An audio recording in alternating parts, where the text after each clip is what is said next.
سيد المرسلين وعلى آله وأصحابه أجمعين، أما بعد. قال الله سبحانه وتعالى: أعوذ بالله من الشيطان الرجيم، بسم الله الرحمن الرحيم. ولا تحسبن الذين قتلوا في سبيل الله أموات بل أحياء عند ربهم يرزقون.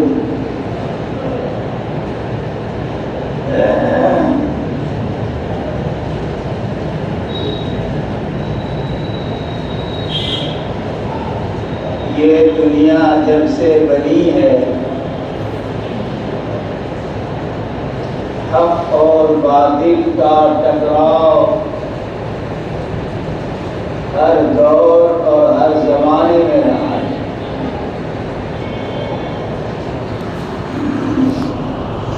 بعض چیزیں صحیح اور حق ہیں اور بعض چیزیں باطل اور بیکار ہیں۔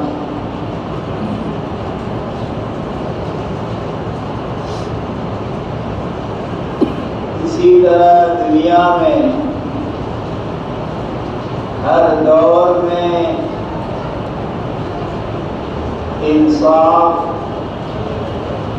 اور ظلم دونوں پیمانہ رہا۔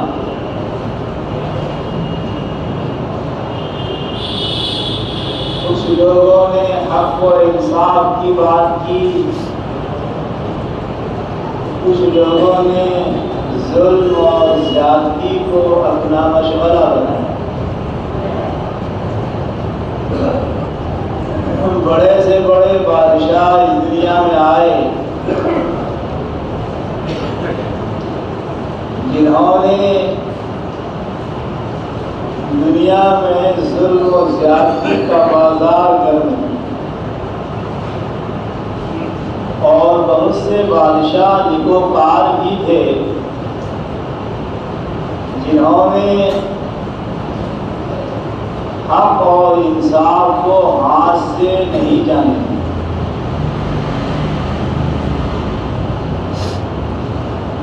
تو دنیا جب سے بنی ہے، حق اور باطل کا ٹکراؤ رہا۔ اللہ رب العزت نے جب آخری نبی اکرم جناب محمد الرسول اللہ صلی اللہ علیہ وسلم کو اس دنیا میں مبعوث فرمایا، اس وقت دنیا میں ظلم، زیادتی، ناحق باتیں، دوسروں کے حقوق کو غصب کرنا، آپس میں قتل و قتال کرنا، جنگیں کرنا، یہ عام سی بات۔ باپ اپنی اولاد کو وصیت کر کے جاتا تھا، یہ جنگ رکنی نہیں چاہیے، اور تھوڑی تھوڑی سی باتوں پر بڑی بڑی لڑائیاں اور بڑی بڑی جنگیں ہوا کرتی۔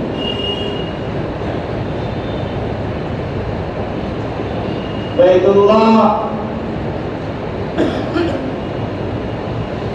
کو توڑ کر قریش مکہ نے اثر نو تعمیر کرنا چاہا۔ پہلے بیت اللہ حضرت ابراہیم علیہ السلام نے جو بنایا تھا وہ پتھروں پر پتھر کو رکھ کر کے تعمیر کیا تھا، جو قد آدم سے اونچا تھا اور اس میں چھت بھی نہیں۔ قریش مکہ نے چاہا کہ اس کو توڑ کر کے اثر نو تعمیر کی جائے. توڑا گیا، تعمیر ہونے لگی. اس وقت نبی اکرم صلی اللہ علیہ وسلم کی عمر غالباً 30-35 کے قریب. جب حجر اسود کو اپنی جگہ پر نصب کرنے کا وقت آیا تو اختلاف پیدا ہوا. ہر آدمی یہ سوچ رہا ہے کہ یہ عزت، یہ شرف ہم کو ملے، اور ہر قبیلہ چاہ رہا ہے کہ میرے قبیلے کے لوگ حجر اسود کو اٹھا کر کے نصب کریں. اختلاف اتنا بڑھا کہ بس ہر قبیلے نے تیاری کر لی جنگ کی. چھوٹی چھوٹی سی بات پر لڑائی تو ہوتی تھی، یہ تو بڑی بات تھی. حجر اسود متبرک پتھر،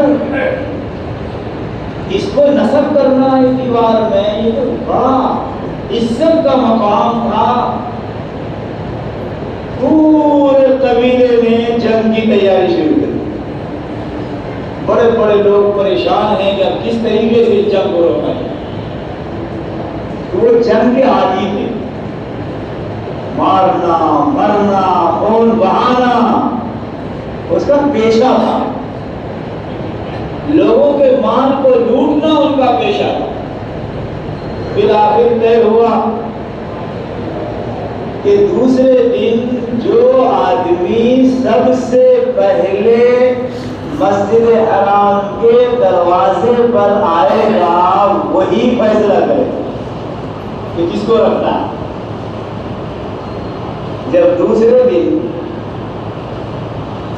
قریش مکہ مسجد حرام میں تشریف لائے تو لوگوں نے دیکھا کہ محمد بن عبداللہ تو سب سے پہلے دروازے پر کھڑے تھے. لوگوں نے شور مچایا، الصادق الامین. آپ صلی اللہ علیہ وسلم کو نبوت سے پہلے سب لوگ صادق الامین ہی کہا کرتے کہ بڑے سچے ہیں، بڑے امانت دار. آپ کو حکم بنایا لوگوں، آپ نے فیصلہ بنوایا. کیا فیصلہ کیا؟ لوگوں سے کہا ایک چادر لاؤ. چادر لائی گئی. آپ نے اپنے ہاتھ سے پتھر کو اٹھا کر چادر کرا. پھر فرمایا کہ ہر قبیلے کے سردار اس چادر کو اٹھائیں. ہر قبیلے نے چادر کو ہاتھ لگایا، اور جب حجر اسود کو رکھنے کی جگہ پہ چادر آئی تو آپ نے اٹھا کر کے اس کو نصب کر دیا. جھگڑا ختم. ہم یہ کہہ رہے ہیں کہ یہ قوم تھوڑی سی باتوں پر جنگ کرنے کی عادی تھی. جب اللہ تعالیٰ نے اپنے آخری پیغمبر جناب محمد رسول اللہ صلی اللہ علیہ وسلم کو اس دنیا میں مبعوث فرمایا اور 40 سالہ زندگی گزرنے کے بعد آپ کو نبی بنائے. یہود حضرت ابراہیم علیہ السلام کے 2 بیٹے حضرت اسحاق اور دوسرے حضرت اسماعیل علیہ السلام. اسحاق علیہ السلام کی اولاد میں حضرت یعقوب اور حضرت یعقوب کی اولاد میں وہ 10 بیٹے جس میں حضرت یوسف ہیں اور دیگر بھائی ہیں. اس میں ایک یہودا بھی ہے جس کی جانب منسوب کر کے یہ قوم یہودی بنی. اس قوم میں فطرتاً سازش کرنے، فتنہ پھیلانے کا مادہ شروع سے رہا۔ اپنے بھائی کے ساتھ سازش رہی، باپ سے کہا کہ میرے ساتھ حضرت یوسف کو بھیج دیجیے شکار کے لیے۔ باپ نے منع کیا کہ مجھے ڈر ہے کہ بھیڑیا نہ کھا جائے۔ تو بھائیوں نے کہا یہ کیسے ہو سکتا ہے، ہم سب موجود رہیں گے۔ وہ تو سازش تھی کہ یوسف کو لے چلو، اسے وہی ہلاک کر دیا جائے تاکہ باپ کی نظروں میں ہم لوگ رہیں، یوسف نہ رہے۔ بالآخر حضرت یوسف کو کنویں میں ڈالا، پھر کنویں سے نکال کر عزیز مصر کے ہاتھ فروخت کر دیا اور باپ کے پاس آیا، اور باپ کے پاس حضرت یوسف کا کرتا لا کر کے خون میں لطپت، کوئی جانور مار کر کے خون بہایا، رنگ دیا حضرت یوسف کے کرتے کو، اور باپ سے کہا بڑا افسوس کیا ہوا، حضرت یوسف کو بھیڑیا نے کھا لیا، ہم لوگ کھیلنے میں لگ گئے اور بھیڑیا نے حملہ کر دیا۔ تو باپ نے کیا کہا، بھیڑیا بڑا ہوشیار معلوم ہوتا ہے، کرتا تو پھٹا نہیں، جب بھیڑیا جب حملہ کرے گا تو کرتا کپڑا تو پھٹے گا، کپڑا تو پھٹا نہیں، حضرت یوسف کو ہلاک کر دیا۔ خیر حضرت یعقوب نے کہا تھا میرا کام تو صبر کرنا، تو صبر ہی کرے۔ ہم کہہ رہے ہیں یہ قوم سازشی ہے شروع سے۔ جب رسول اللہ صلی اللہ علیہ وسلم کی بعثت ہوئی، یہودی مدینہ منورہ میں بس گئے جا کر۔ توریت میں آپ کی نشانی موجود تھی، اس صفات کے وہ نبی ہوں گے، اور ان کی یہ خواہش و چاہت تھی کہ جس طریقے سے ہر نبی ہمارے خاندان میں پیدا ہوئے تو آخری نبی بھی پیدا ہوں گے، لیکن نبوت تو وہ بھی ہے اللہ جسے چاہتا ہے، جس خاندان میں چاہتا ہے پیدا کرنا پیدا کرتے ہیں۔ حضرت اسماعیل علیہ السلام کے خاندان میں پیدا ہوئے، وہیں سے یہودی نے دشمنی شروع کر، ضد، ہٹ دھرمی اور انکار کر دیا رسول اللہ صلی اللہ علیہ وسلم کو ماننے سے۔ آپ صلی اللہ علیہ وسلم مکہ مکرمہ میں 13 سال نبوت کے بعد زندگی بسر کی ہے۔ قریش مکہ اور آپ کے رشتہ داروں نے، وہاں کے بسنے والوں نے آپ پر ظلم اٹھایا، عادت تھی ان کی۔ آپ نے نبوت کا اعلان کیا تھا، ایک نئی چیز تھی مکہ والوں کے پاس، مکہ والوں نے قبول نہیں کیا، اللہ ماشاء اللہ کم لوگوں نے قبول کیا، جنہوں نے قبول نہیں کیا انہوں نے آپ پہ ظلم اٹھایا۔ آپ کو اللہ تعالیٰ نے 13 سال کے بعد حکم دیا کہ مکہ مکرمہ چھوڑ کر مدینہ منورہ ہجرت کریں۔ آپ نے وہاں ہجرت کی، وہاں یہود بستے تھے، یہود کا قبیلہ بستا تھا، قبیلے بنو نذیر، قبیلے غطفان اور مختلف قبیلے کے لوگ تھے۔ یہود نے مدینہ منورہ میں جا کر کے بھی آپ کے خلاف سازش کی تھی۔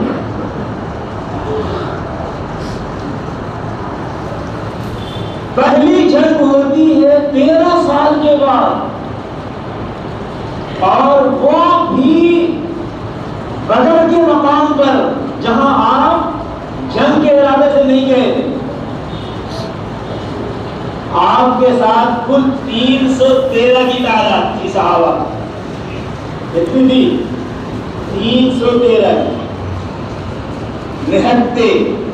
آپ کے پاس تلوار نہیں، آپ کے پاس گھوڑے نہیں، آپ کے پاس نیزے نہیں، اللہ ماشاء گنے چنے آپ کا مقصد صرف ابو سفیان کے راستے پر بریک لگانا ہے. ابو سفیان ملک شام سے قافلہ لے کر گیا, آپ کو روکنا مقصود تھا بس. بڑا ظلم اٹھایا تھا انہوں نے, لیکن ابو سفیان چالاک, اسے پتا چلا کہ محمد رسول اللہ کا قافلہ فلاں جگہ موجود ہے, میرا راستہ روک سکتے ہیں.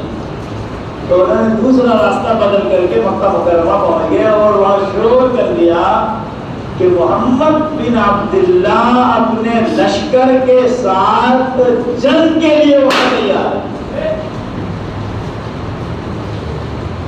اب کیا تھا, مکہ مکرمہ میں ہنگامہ ہو گیا اور ابو جہل نے اعلان کر دیا کہ ہر شخص تیار ہو جائیں لڑائی کے لیے. آپ اندازہ لگائیں یہ جنگیں 1400 سال پہلے سے ہو رہی ہے, جو آج تک ہو رہی ہے, اور ممکن ہے قیامت کے نزدیک آنے تک اور لمبی جنگیں. 1000 لشکر مکہ مکرمہ سے پورے ہتھیار کے ساتھ, گھوڑے کے ساتھ, ساز و سامان کے ساتھ تیار ہو کر کے بدر کے مقام پہ پہنچے اور ایسی جگہ کا انتخاب کیا جو عمدہ جگہ. اور رسول اللہ صلی اللہ علیہ وسلم کا جو قافلہ تھا وہ بالو پہ تو دوڑنا بھی مشکل ہے. اب وہاں کو جنگ کے لیے آ گئے, اب رسول اللہ صلی اللہ علیہ وسلم پریشان ہو گئے, صحابہ کرام کو جمع کیا کہ دیکھو میں نے تم کو لڑائی کے لیے نہیں لایا, یہاں نوبت آ گئی لڑائی کی, تم کو اختیار ہے, تم سب کے سب اپنے گھر لوٹ جاؤ. ہاں صحابہ کرام کی ایمانی قوت کو دیکھنا ہے اور موازنہ کرنا ہے ان کے ایمان اور اپنے ایمان سے. آج صحابہ کرام کو لوگ گالی دیتے ہیں نا. ایک مولانا کی تقریر سنا, میں دیکھا نہیں کتاب میں, لیکن بات اچھی لگی. مسجد اقصی حضرت عمر بن عبد العزیز, حضرت عمر ابن خطاب جو امیر المومنین تھے اور دوسرے امیر المومنین, بغیر لڑائی بغیر جنگ کے بیت المقدس کو فتح کیا اور یہودیوں نے چابی آپ کے حوالے کیا. وہ بھی کیسے؟ مسلمانوں نے بیت المقدس کا محاصرہ کر رکھا ہے, یہود تیار نہیں ہے, کسی حال میں تیار نہیں ہے کہ بیت المقدس آپ کے حوالے کرے. اس وقت تک نہیں جب تک کہ آپ کا امیر نہ آ جائے. امیر المومنین کو پتہ چلا, وہاں سے چلے ایک غلام کو لے کر, گھوڑا یا گدھے پر سوار ہے, گدھا ایک ہے, گھوڑا ایک ہے اور آدمی 2 ہیں. امیر المومنین نے کہا کہ ایسا کرو, ایک منزل تو سوار ہونا اور ایک منزل میں سوار ہونا. یہ تھا انصاف امیر المومنین عمر بن خطاب. ایک منزل تو سوار ہونا اور میں پیدل چلوں گا, اور ایک منزل میں سوار ہوں گا, تو پیدل چلنا. چلے, اور جب مسجد بیت المقدس کے قریب پہنچے تو باری غلام کی تھی سوار ہو رہی, ایک منزل باقی ہے اور امیر المومنین پیدل چلیں گے. غلام نے کہا یا امیر المومنین, اچھا نہیں لگتا ہے کہ آپ پیدل جائیں اور میں سوار, آپ میری باری لے لیجیے. اور جب یہودیوں کے پاس آپ پہنچے تو اس حال میں پہنچے کہ آپ سوار ہو, میں پیدل ہوں. امیر المومنین نے کیا جواب دیا؟ اچھا آج میں تمہاری باری میں سوار ہو جاتا ہوں, اور کل جب قیامت کا دن ہوگا, نفسی نفسی کا عالم ہوگا, اور اللہ تعالیٰ جب مجھ سے سوال کر لیں گے کہ تم نے غلام کی باری کو کیوں لیا تھا, میں کیا جواب دوں گا؟ اس لیے میں نہیں سوال, میں پہلے جاؤں. غلام پریشان ہے کہ یہودی دیکھے گا اس کا امیر پیدل اور غلام سوار. تو انہوں نے یا امیر المومنین ایک کام کیجیے، آپ کے کرتے پھٹے ہوئے 12 پیوند لگا ہوا، کیا پیوند؟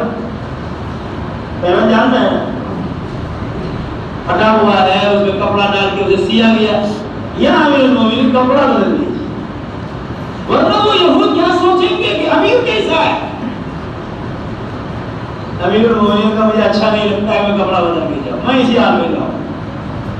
یہود وہاں جو بڑے بڑے علماء تھے، جب پتا چلا کہ ان کے امیر آ گئے ہیں تو وہ باہر نکلے اور کتاب رکھ کر کے وہ تمام نشانیاں موجود تھیں جن کے امیر کیسے ہوں۔ وہ توریت میں لکھا ہوا تھا اس کے امیر کے لباس پیبند شدہ ہوں گے اور وہ پیدل سوار پیدل چل رہے ہوں گے، اس کا غلام سوار ہوگا۔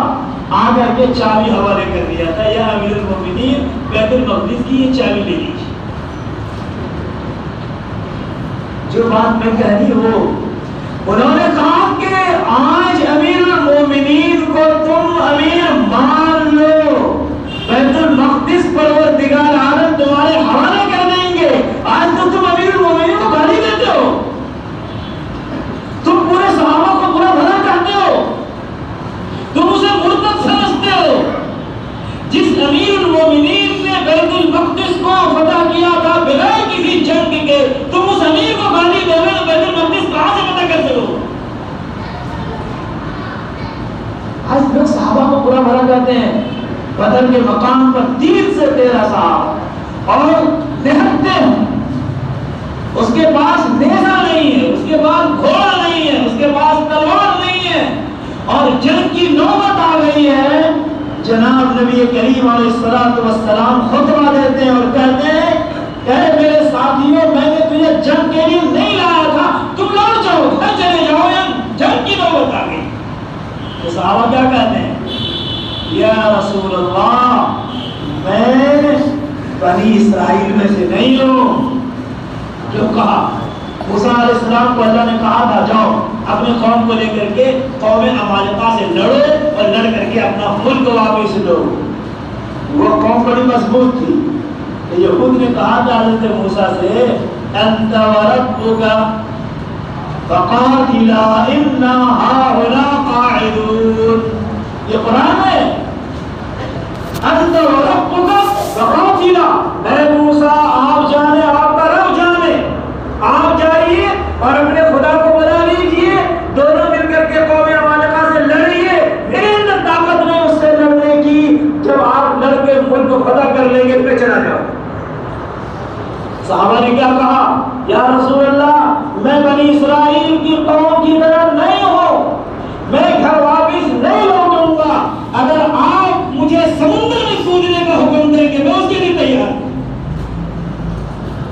یہ فرق تھا صحابہ کرام میں اور یہودیوں میں، بنی اسرائیل کی قوم میں تھوڑے سے لوگ ہیں اور جگہ پانے والی ملی ہے۔ رسول اللہ صلی اللہ علیہ وسلم کھجور کے تنے کا جھوپڑی بنا کر کے دعا مانگ رہے ہیں اور کیا کہہ رہے ہیں؟ اے اللہ، اگر آج یہ قوم تباہ و برباد ہو گئی تو کل تیری عبادت کرنے والا کوئی اس دنیا میں نہیں ہو، اس لیے آپ اسے کامیاب کر دیجیے۔ اللہ نے دعا قبول فرمائی، بارش ہوئی، مشرکین مکہ کے لوگ جہاں ٹھہرے تھے وہ کیچڑ والا ہو گیا، پریشان ہونے لگے، اور جہاں مسلمانوں کی جگہ تھی وہ بالو تھا، بالو جل گیا۔ ادھر کا ایک غلام جانور چراتے ہوئے مسلمانوں کی جماعت میں حضرت علی نے پکڑا کہ بتاؤ کتنے لوگ ہیں؟ وہ کہہ رہے کہ وہ پتا نہیں۔ حضرت علی اسے غصہ مارتے ہیں، جلدی بتاؤ، صحیح سے بتاؤ۔ تو آپ صلی اللہ علیہ وسلم نے نماز دعا کے بعد کہا کہ یہ سچ بولتا ہے، تم مانتے ہو، جھوٹ بولتا ہے تو سچ سمجھ لیتے ہو۔ آپ نے پوچھا یہ بتاؤ کتنا جانور روز ذبح ہوتا ہے؟ تو انہوں نے بتایا، تو آپ نے اندازہ لگایا 1000 لوگ، یعنی 1000 کا مقابلہ کس سے ہو رہا ہے؟ 313 سے۔ اللہ نے مدد فرمائی اور فرشتوں کا لشکر بھیجا تھا۔ ساتھ شیطان تھا، شیطان نے فرشتوں کے لشکر کو دیکھا، رائے فرار اختیار کر لی، جنگیں ہوئی ان کے سامنے، اللہ رب العزت نے مدد فرمائی اور آپ کو پتہ نصیب۔ قریش مکہ کے لوگ پریشان تھے، بدلہ لینا چاہتے تھے، تو مشورہ یہود سے ہوا۔ آپ تاریخ اٹھا کر کے دیکھیں، جب جب بھی جنگیں ہوئی ہیں اس میں یہود کا براہ راست ہاتھ ضرور رہا۔ قریش مکہ کے سردار یہودیوں کے پاس کئی دن گزارتے ہیں اور یہ کہتے ہیں مجھے تو مقابلہ کرنا ہے محمد رسول اللہ صلی اللہ علیہ وسلم کی جماعت سے، مجھے بدلہ لینا ہے اپنے لوگوں کا۔ وہ مشورہ دیتا ہے کہ ایسے کرو ایسے کرو ایسے۔ چنانچہ جب مدینہ منورہ میں آپ ہیں، احد کا واقعہ پیش آیا، جنگ احد پہاڑ کی انہوں نے حج کیا اور دیکھا ہوگا، 3000 کا لشکر تیار کیا، کس نے؟ قریش مکہ نے، اور یہود کے قبیلے کو بھی ساتھ ملایا۔ آپ کو خبر ملی مدینہ منورہ میں مدینہ پر حملہ ہونے والا ہے، یہ بھی دفاعی جنگ۔ آپ نے صحابہ سے پوچھا مدینہ میں رہ کر کے لڑو گے یا مدینہ سے باہر جا کر؟ آپ کی خواہش تھی مدینہ میں رہ کے لڑا ہے، صحابہ کی خواہش تھی مدینہ سے باہر لڑا ہے۔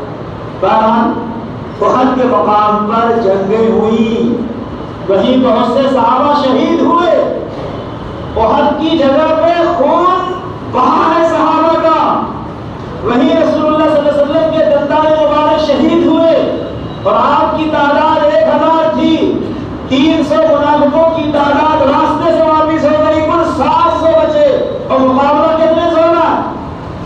3000 سے ہو رہا ہے، صحابہ کی تعداد 700 اور قریش مکہ کی تعداد 3000 تھی۔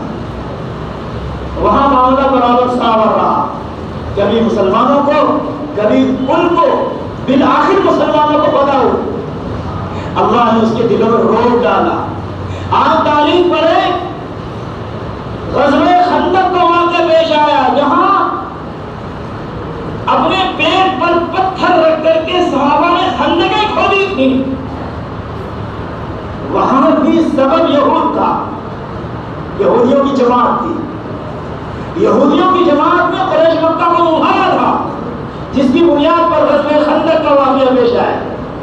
یہ یہود سازشی قوم شروع سے رہی ہے، اور آج بھی وہ قوم اپنی سازش کی بنیاد پر مسلمانوں کو جگہ جگہ نقصان پہنچاتی رہی۔ اسی لیے تو کہا گیا ہے کہ جب حضرت عیسیٰ علیہ السلام کا نزول ہوگا، دجال کا زمانہ ہوگا، حضرت عیسیٰ علیہ السلام دجال کو بھی قتل کریں گے، اور ایک ایک یہودی کو چن چن کر کے قتل کریں گے۔ درخت گواہی دے گا یہاں چھپا ہوا ہے، کھجور کا درخت گواہی دے گا یہاں چھپا ہوا ہے، پتھر گواہی دے گا یہاں چھپا ہوا ہے۔ یہودیوں نے حضرت عیسیٰ علیہ السلام کو نبی تسلیم نہیں کیا، ان کی ماں پر الزام لگایا، یہ صحیح نسل کا لڑکا نہیں ہے۔ عیسیٰ علیہ السلام کو برا بلا کہا، گالیاں دی، ان کی ماں پر تہمتیں لگائی۔ یہ یہود شروع سے سازشی ہے، آج بھی وہ مسلمانوں کے ساتھ جنگ کر رہا ہے۔ اللہ تعالیٰ نے قرآن میں کہا ہے ان میں ذلت مسکنت ہے، الا یہ کہ اللہ کی طرف سے ان کا بچاؤ ہو جائے یا کسی انسان کی طرف سے۔ آج ان کے اوپر دوسرے ملکوں کا ہاتھ ہے، اس کی مدد سے، ان کی طاقت سے، ان کی قوت کے ساتھ وہ مسلمانوں کے ساتھ، آج فلسطینی مسلمانوں کے ساتھ جو نہتے ہیں اسے برباد کرنے میں تلا ہوا ہے۔ آج انہیں پریشان کیا جا رہا ہے، بچوں کو بے شمار شہید کیا جا رہا ہے۔ میں نے قرآن کی آیت پڑھی ہے، اللہ تعالیٰ نے کہا ہے وَلَا تَحْسَبَنَّ الَّذِينَ قُتِلُوا فِي سَبِيلِ اللَّهِ أَمْوَاتٌ بَلْ أَحْيَاءٌ عِندَ رَبِّهِمْ يُرْزَقُونَ۔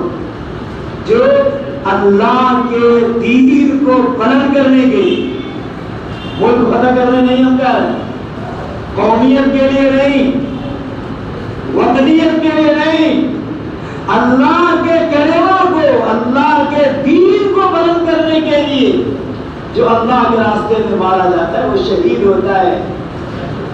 بے شمار صحابہ کرام نے شہادت نوش فرمائی ہے۔ آج بھی ایک جماعت ایسی ہے جو اللہ کے راستے میں اللہ کے دین کو بلند کرنے کے لیے لڑ رہی ہے، شہادت نوش کر رہی ہے۔ ان کے لیے ہمیں اور آپ کو دعا کرنی ہے۔ اللہ نے کہا وہ مرتے نہیں ہیں، کل پروردگار عالم کی ہے وہ زندہ ہے، طرح طرح کا رزق انہیں مل رہا ہے۔ اللہ تعالی حق کا غلبہ عطا کرتے ہوئے ان لوگوں کی مدد فرمائے، ظالم کو، خائن کو، خاسر، ناکام واپس لوٹائے۔ اور مسجد اقصی کی بات جہاں تک ہے، اللہ رب العزت کے وقت ایسا آئے گا مسلمانوں کا قبضہ میں ہوگا، آج ہو کل ہو، اور وہ مقام تو متبرک ہے، بابرکت جگہ ہے ملک شام۔ اللہ تعالی ہم سب کے ساتھ خیر و عافیت کا معاملہ، ضرورت ہے اس طرح ایمان بنانے کی جس طرح صحابہ کرام نے بنایا تھا اور کر کے دکھایا تھا۔ اللہ تعالی ہم سب کو عمل کی توفیق دے۔